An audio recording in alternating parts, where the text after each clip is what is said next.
The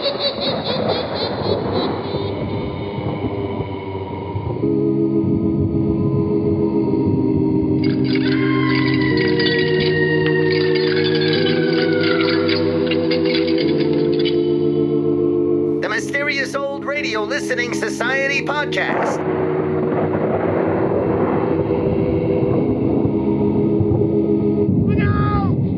Welcome to the Mysterious Old Radio Listening Society, a podcast dedicated to suspense, crime, and horror stories from the golden age of radio. I'm Eric. I'm Tim. And I'm Joshua. We love mysterious old-time radio stories, but do they stand the test of time? That's what we're here to find out.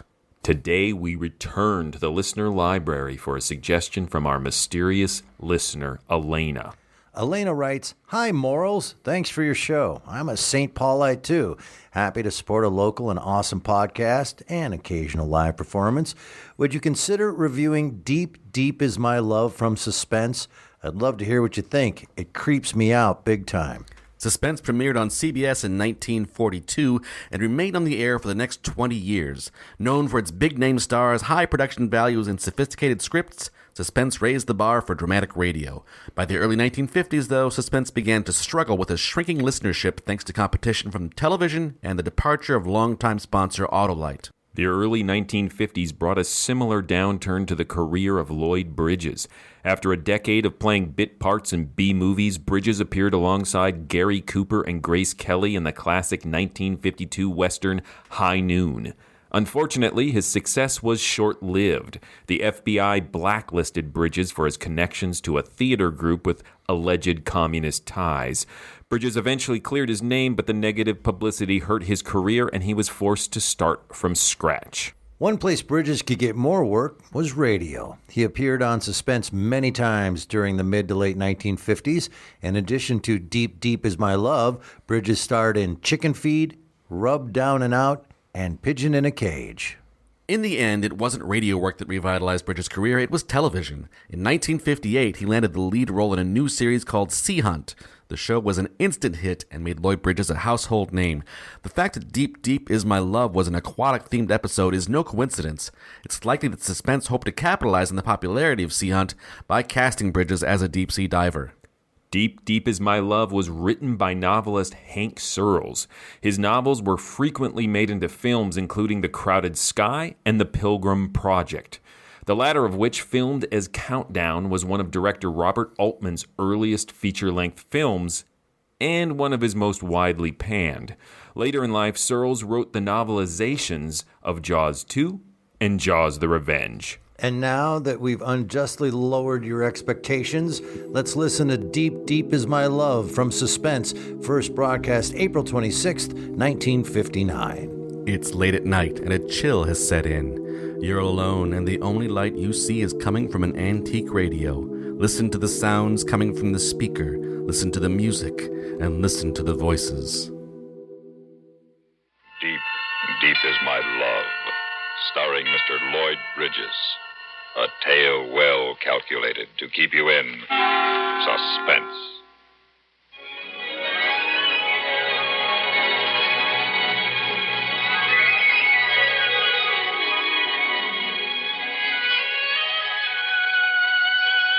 A man's got a right to be alone once in a while. It isn't too much to ask. A couple of hours of solitude in the weekends, poking around the sea bottom with an air tank on your back. Joyce had me the rest of the time, waking and sleeping. Well, that was all right. She was a good kid, and I loved her. But I had made one bad mistake. I taught her to skin dive. Now she even wanted to be with me underwater. Darling? Yes, dear. Why not? Why can't I dive with you? What could I tell her? That today I had to dive alone? Return alone to the deep to see if I'd gone insane? To see if the beauty below was real or as false as the colors of a kelpfish? To see if the girl was real?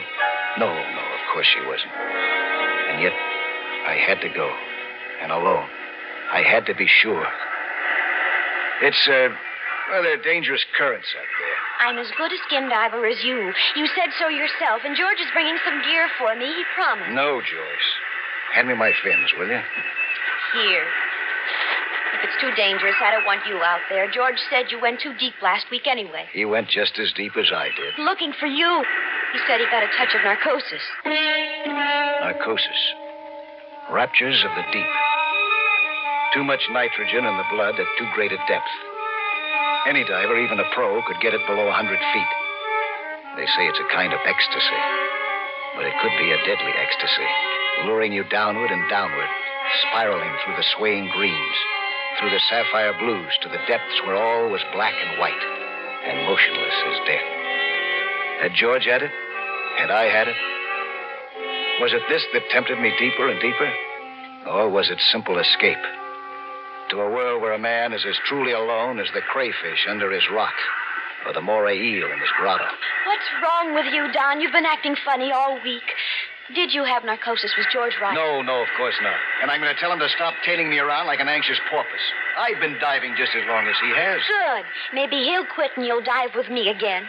You play tennis with me. You never go skiing without me. We're together every second you're not at work, so why can't we... Joyce. Well, I want to know. We do everything together, and now you Maybe that's the trouble. What do you mean? Hi, kids.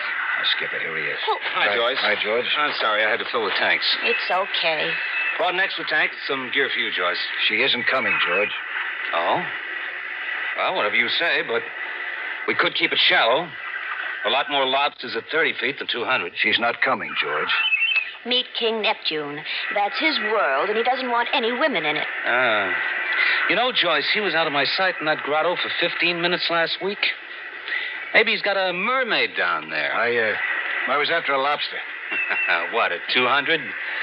Hey, no kidding, buddy. I'm not following you down there again. Those old nitrogen bubbles started playing tag in my brain. I could hear the angels singing loud and clear. I just about fell in love with a sand shark. What do you mean? I had it, man. Nitrogen narcosis. It's cheap drunk with no hangover unless you go all the way, and then it's so permanent. Oh, sir, it's not for me. There's plenty of warning. Yeah, sure, but it's such a lovely warning. Real pleasant. Your arms turn numb, you couldn't care less. You maybe hear voices, and you couldn't care less. And the deeper you go, the deeper you want to go, and you couldn't care less.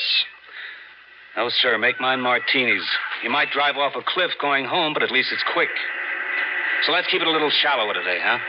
You tell him, Joyce. I don't care if he finds a tunnel to China. I'm going to look for seashells, if that's all right, Don. I won't get my feet wet. I watched her start down the beach, head up to hide her disappointment. Lovely brown body swaying as she picked her way through the rocks. I almost called her back. She liked diving. It really wasn't fair to cut her out. But something stopped me. Something calling to me from beyond the rolling surf. You ready, George? Yeah, just about. I think you had it too, Don. What? Narcosis. When I finally got the guts to go hunting for you, remember where I found you? In the mouth of that cave with a silly look on your face. When I tried to get you to go, you looked like you were going to go for me. Well, I was, looking for something. You ready now? Don! Oh, for crying out loud. What? Don't go deep! Oh, I'm telling you, if it isn't you, it's her. Okay, Joyce. All right, let's go, huh?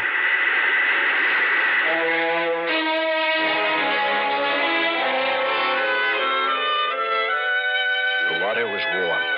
And snorkeling on the surface, I could see that it was clear as air below. Clear and green, with the giant kelp swaying, beckoning me down. But I pushed ahead to the hole off Point Dume, a bottomless deep astride the great circle course the gray whales take from Galita Point to the breeding grounds in Magdalena Bay. I had seen whales here, startling as moving reefs, suspended between surface and bottom, driven southward, always southward, driven by the urge to mate. I had seen black sea bass flashing downward at the sound of a boat, and great bat rays gliding deeper than I could follow. And here I had once speared a 30-pound sheep's head. I had nightmares for weeks and remorse, because he was harmless and friendly, and I'd killed him on impulse to bring him back to Joyce. He'd sounded for the deep when I hit him, trying to lose me and retreat to some dark hole to nurse his wound, as all creatures will. But the spearhead held, and I'd taken all the depth that he could find.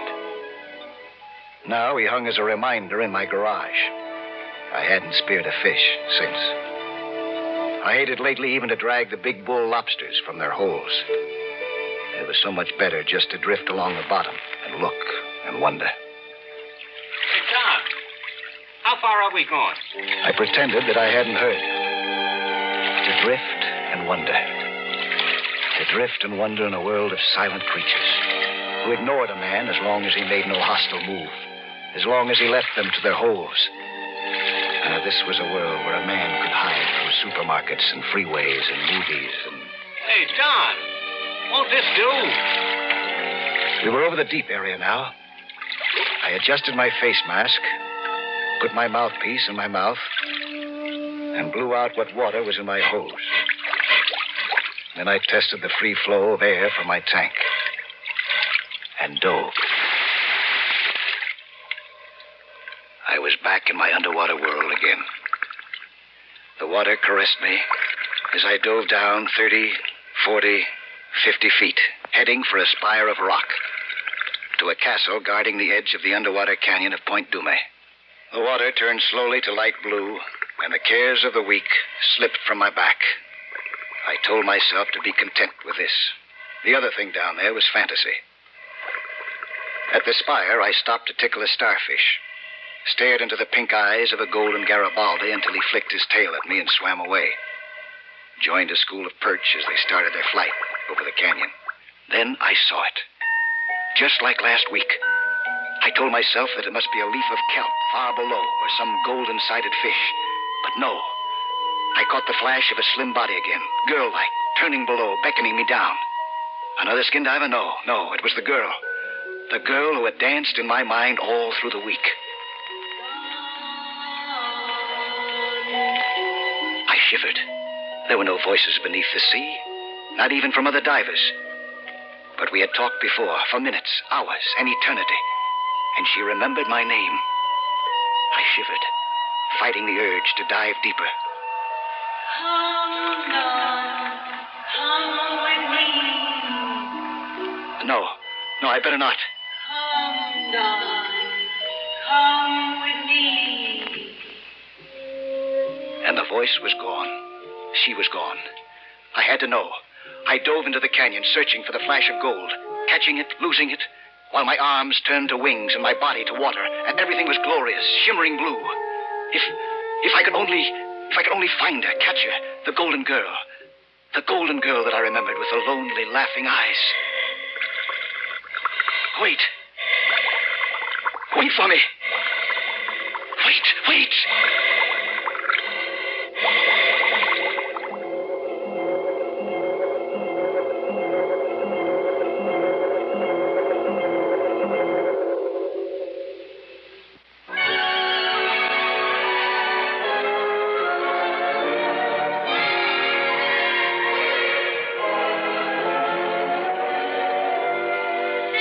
Around the giant boulders, midnight blue at 200 feet, soared through a lighter blue spotlight of sun filtering through the branches of a giant kelp above. I had somewhere lost her, the golden girl, but I knew that I'd find her again, that she was only teasing. Until I did, it was ecstasy to move suspended in the liquid void, watching my air bubbles form a pearly necklace past my face mask. A moray eel, rattlesnake of the deep, flashed by and I waved to him. It didn't seem odd anymore. Words underwater. And I could speak, too. Where are you? Hiding. What are you laughing at? I don't know. I just feel like laughing. Where are you? Can't you see me? All at once, rounding a reef, I did see her. She was sitting in a shaft of blue sunlight, and all around her towered the age-old rocks of the Dume Deep. Her body was as golden as I had remembered. Her face half familiar. Her eyes laughing and lonely. This was no thing of the deep, no mermaid of legend. This was a woman, all mankind's woman. And in her eyes was understanding of all men. And I loved her, and feared her at the same time. Who are you? Why do you stay down here? I told you, because I like it. Well, aren't you lonely? I like being alone. Yes, I do too sometimes. But it seems like I never am anymore. I know. How do you know? I know all about you. Hey, you don't have a mask. How do you breathe?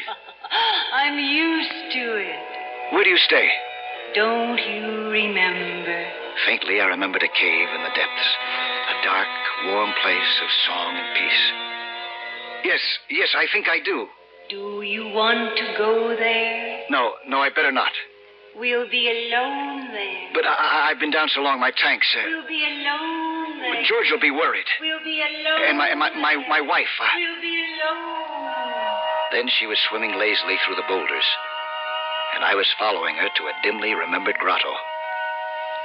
At last, we were close together in the dim, watery cave. You're alone now, Don. You're alone. I wanted suddenly to kiss her.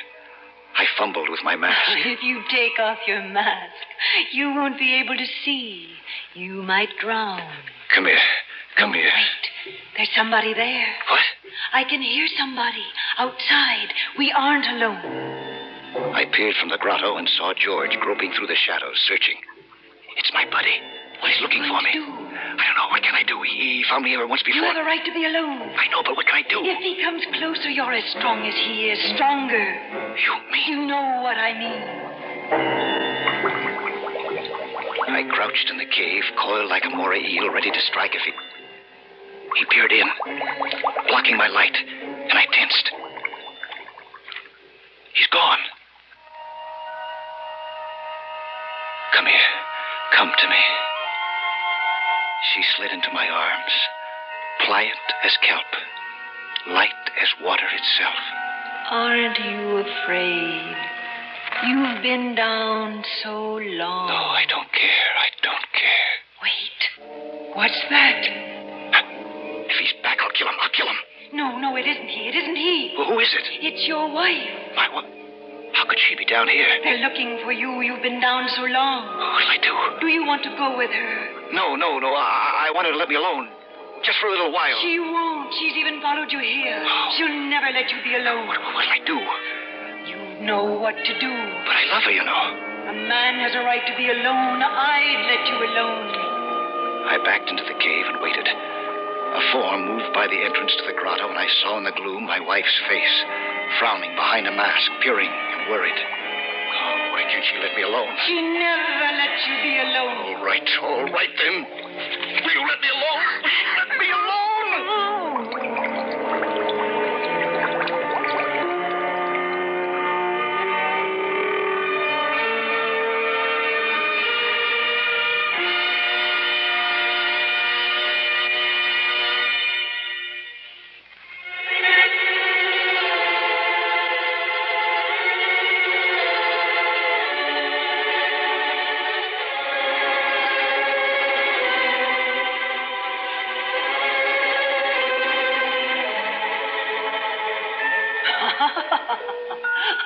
What are you laughing about?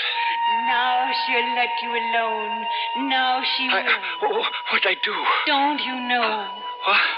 Who is it? Don't you know it's Joyce? But she's dead. Yes, she's dead, Don. She wouldn't let you alone, and she followed you here, and you killed her. No. It's all right. Nobody knows but me. Come on, Don. Come with me. No. Leave her. She's dead. Come on, Don. Follow me. High above was the blessed blue light of the sky. It was an effort to breathe now, and up there was air and life. Here was death, still death. Hurry, Don. Joyce lay near the mouth of the cave with her ripped air hose trickling useless bubbles, and on her face was the look of one asleep in peace. Seeing her there, the narcosis, the crazy rapture passed, and I knew that I must stay with her under the surging tides. Come on, Don. Come with me. No. Don, come with me. Come with me.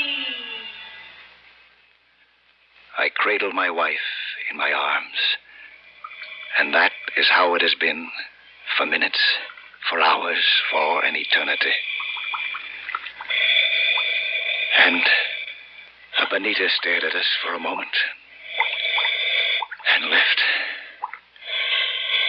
And a school of perch. So I will never be alone. Joyce will be with me always. I will never be alone.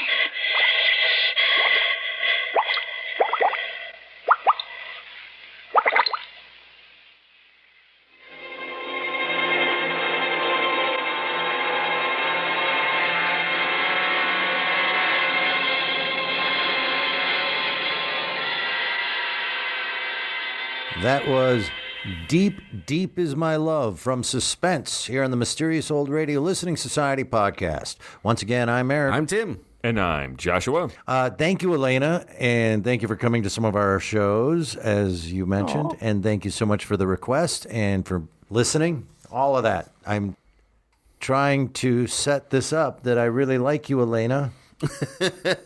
She mentioned, let me start here.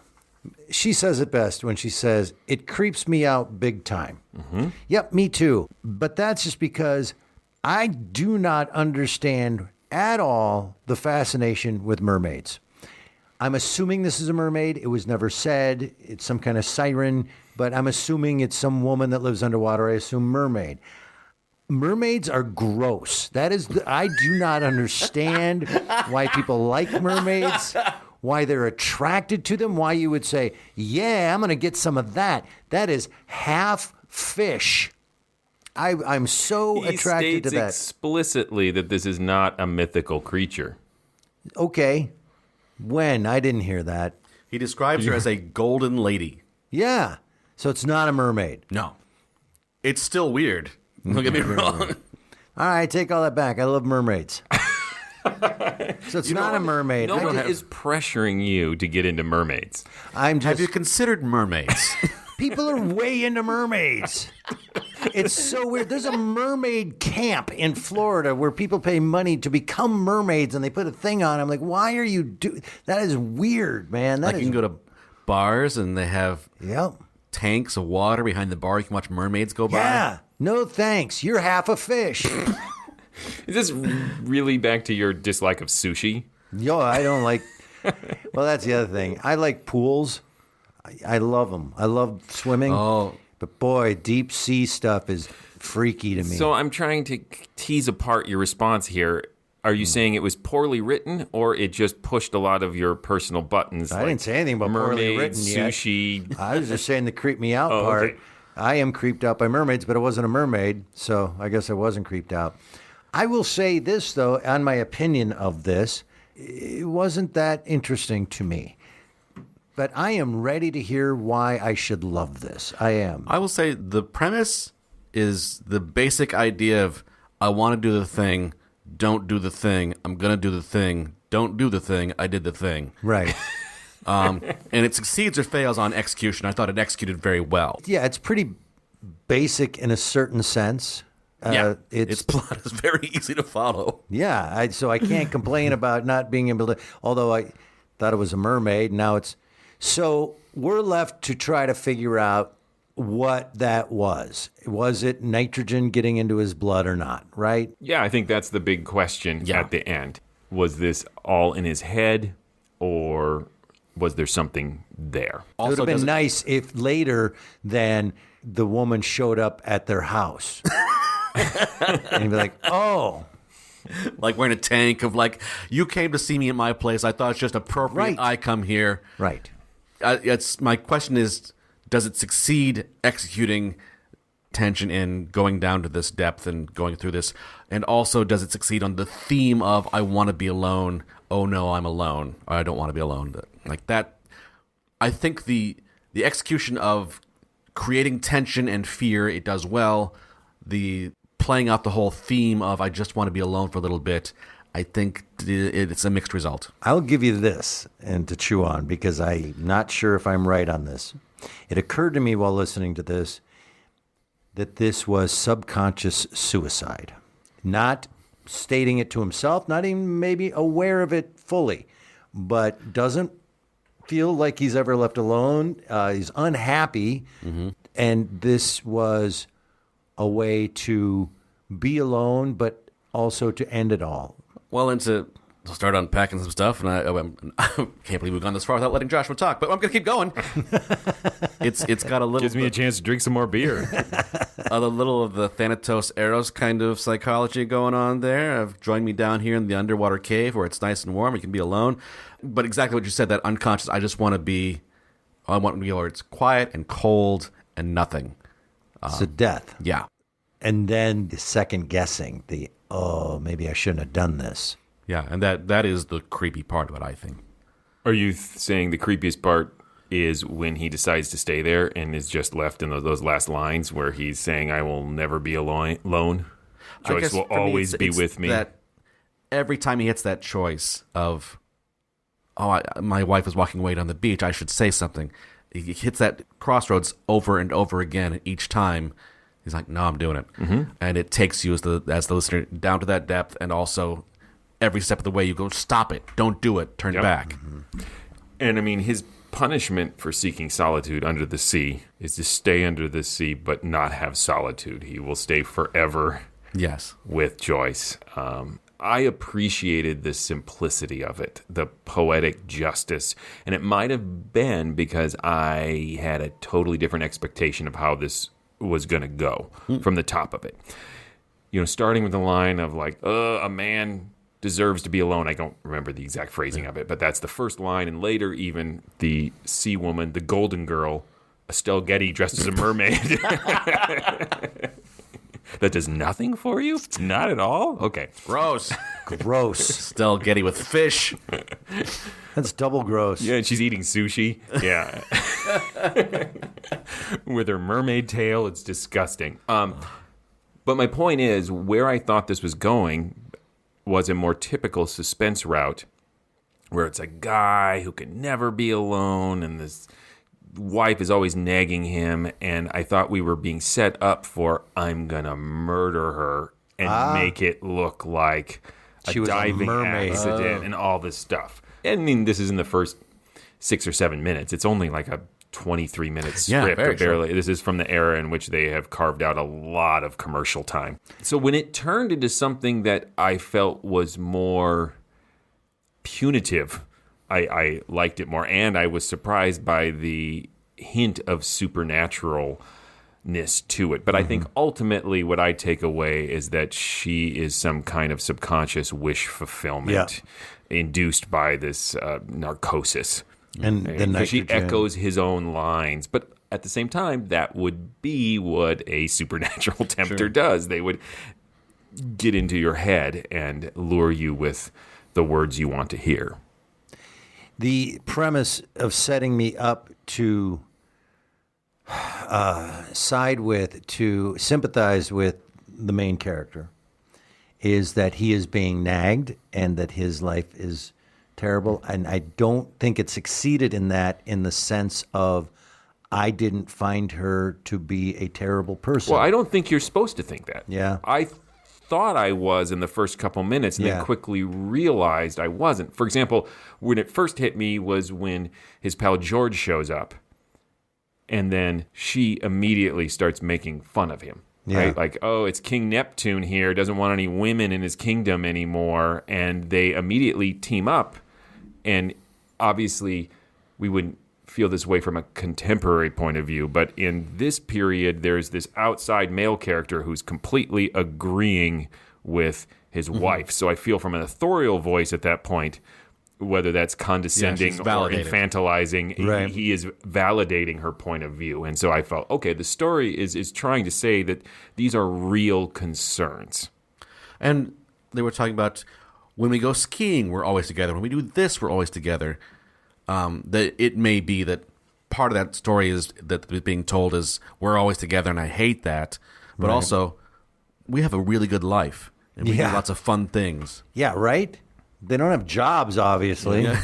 They're rich. Yeah, but there's no skiing narcosis or whatever it is. There is, actually. There's a thing that can happen when you're Is skiing. there like a mountain mermaid? Yeah. Mountain mermaids. No, you can get vertigo if it's snow blind, and it's happened to me where you think you're skiing down and you're actually skiing up. You're going uphill and you think you're going downhill, or vice versa. And once you touch the ground, if you have to be in kind of whiteout conditions for this to happen. Once you touch the ground and realize where the downslope is and you're wrong, you immediately barf. And Wow. Because you just go, oh, that's... And it happened to me in Alyeska in Alaska. Completely white out, and I had no idea which way was up or down. Rapture of the slopes. Yep. And then I fell off a cliff. True story. Dislocated both my shoulders. That's one of those stories that when I would tell a story like that as a kid, I would say like a sentence like that, and then people would say, no, you have to finish that story. Okay, so then there was this mermaid. Yeah. I will finish the story if you want off the air. It goes on and on how I got back down. I should not have been up there. I was warned not to go up because of the conditions. Put this Your content on wife Patreon. warn you not to go up, and your pal George. No, yeah, right. No, ski patrols had actually left. Everybody was gone. I went up anyway. 26 inches in 3 hours. It was quite a blizzard. As much as I want to hear more about your Wile E. Coyote skiing accident. Then there was a fake tunnel painted into the side of a wall. I will veer this back to the story. And the one thing that I found the most, compelling about this was that strange story he tells about harpooning the sheep's head fish. Yeah. Where he felt this remorse. Right. Instantly. And it is, to Eric's point, the only time I felt a little empathy toward Don. He describes the fish as harmless and friendly, and that's part of what made him feel so terrible about killing it.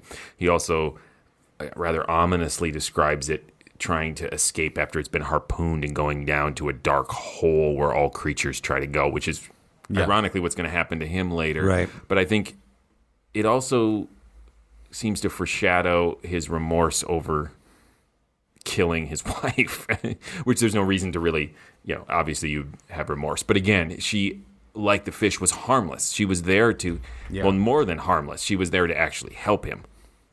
Yeah, that tracks with the idea of he was going down there to die in a sort of sympathy with this creature that he killed, that he kind of locked onto it and then tried to become a harmless thing that just observes and just floats inoffensively in the water, but couldn't shake the ultimate fate of I'm going to go down further and further, and that I feel dead already.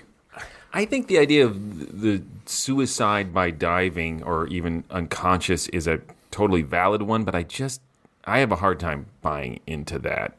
Because he seems to come to his senses in that moment. He is given a choice at the end. He could keep going and die down there with this woman when he runs out of air, or maybe not. Maybe she has some magical powers and he's going to live forever. I don't think so. But or to stay and die with his wife who he wronged.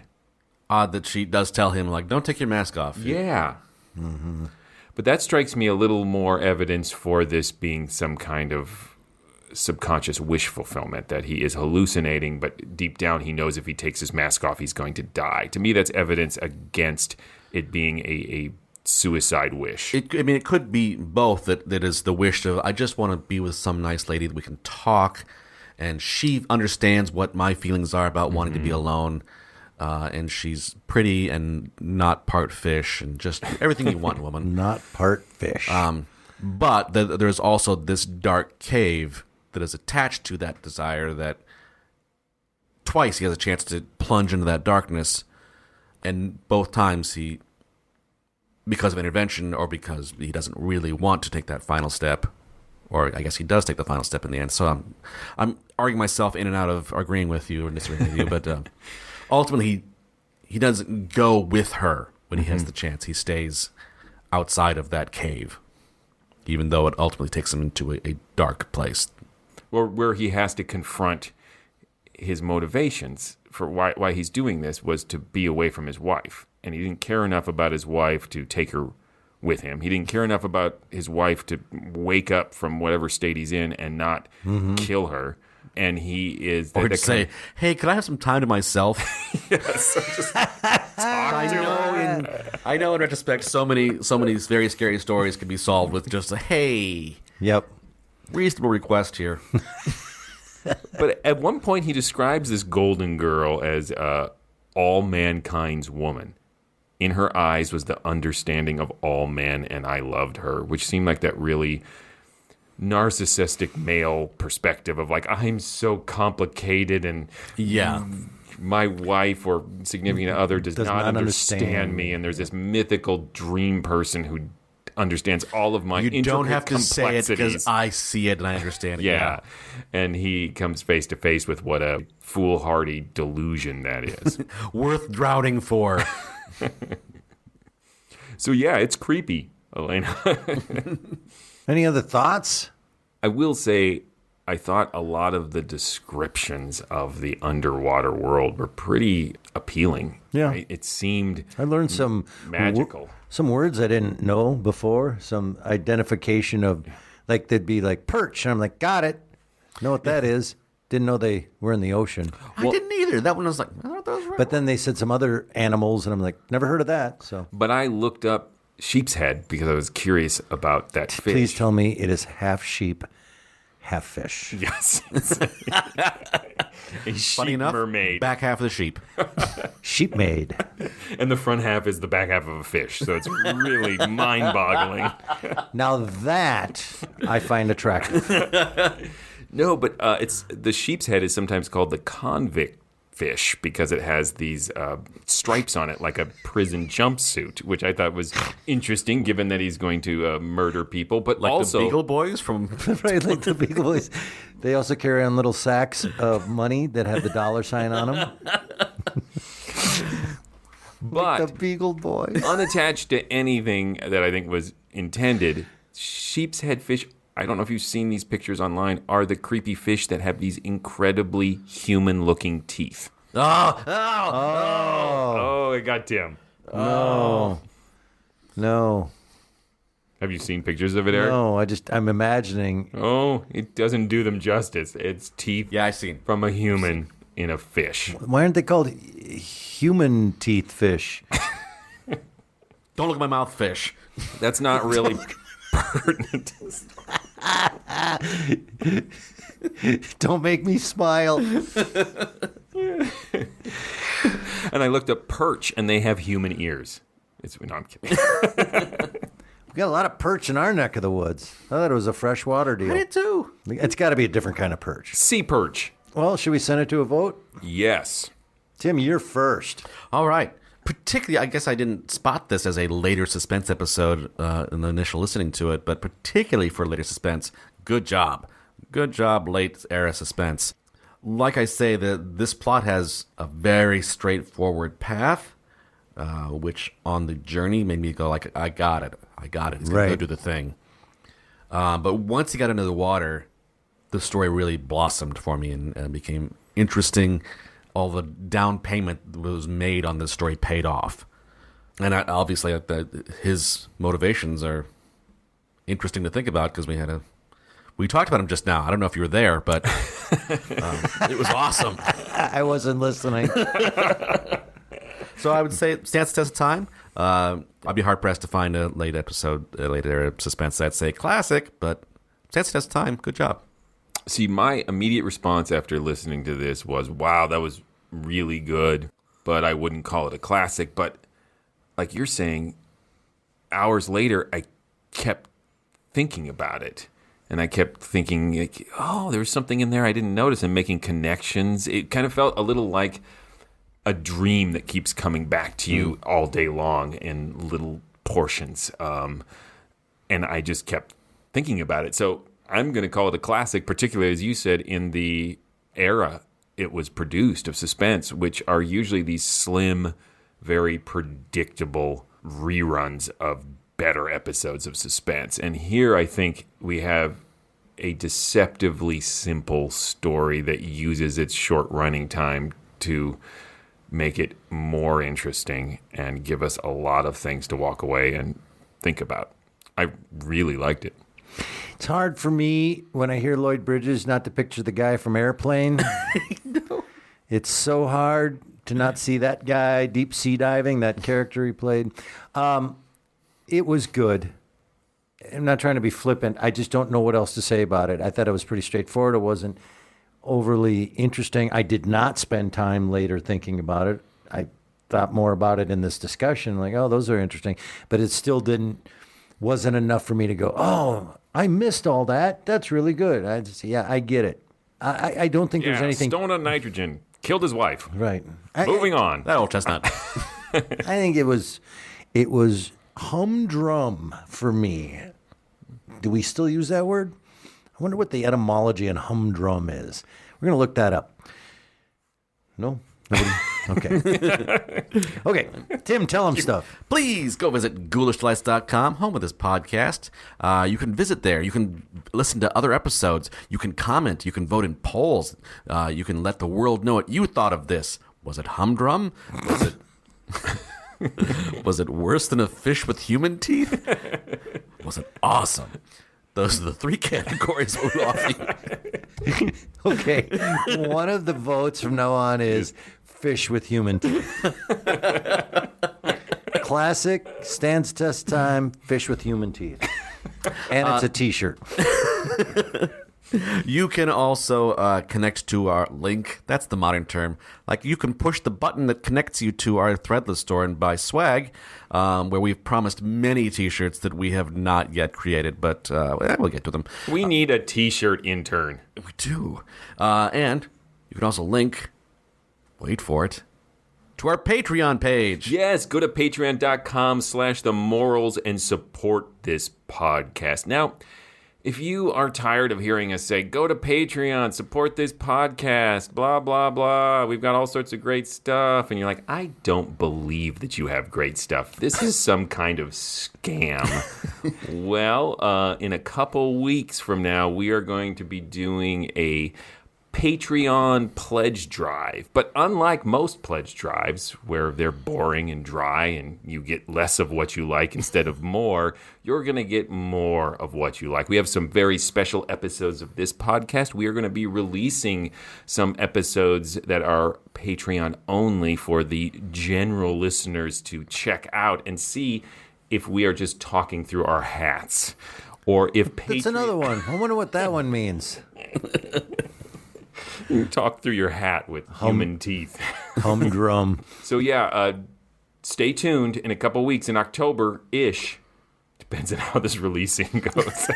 We're shooting for October. You no longer have to take our word for it. You'll be able to hear some of the exciting things you get to listen to through Patreon. It's going to be like a telethon? Kind of, only no children will be helped in any way, shape, or form. If you'd like to see us perform live, the Mysterious Old Radio Listening Society Theater Company does audio theater and recreations of classic old-time radio and a lot of our own original audio theater work on stage. Come see us perform monthly. You can find out where we're performing each month and what we're performing by going to ghoulishdelights.com or mysteriousOldRadioListeningSociety.com. And you will see how to get tickets to come see us, or how to see us virtually, where you can get an online ticket, or you can buy an online ticket and watch it later because we'll record it. But you can see us doing audio, radio, drama, theater, and see our faces doing things.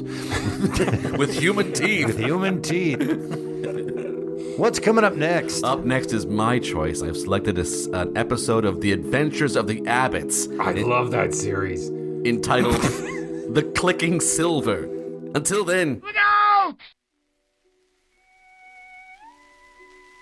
Humdrum, an adjective meaning dull, routine, lacking variety or excitement. Origin, mid-16th century, likely a reduplication of hum. Talking through one's hat, an expression meaning 1. To say foolish things, to talk nonsense. 2. to exaggerate one's achievements or knowledge, to bluff or boast. Origin, 19th century. The first meaning is believed to originate from the mumbling, incoherent speech of a drunk, which likely sounded to a listener as if the inebriate were actually talking through a hat. This meaning is possibly connected to the 19th century Irish expression, in one's hat, signifying a state of extreme intoxication. The second and more contemporary meaning of to talk through one's hat can also be traced back to alcohol consumption, in this case, the empty boasting of a lush. Fish with human teeth, a 21st century slang term meaning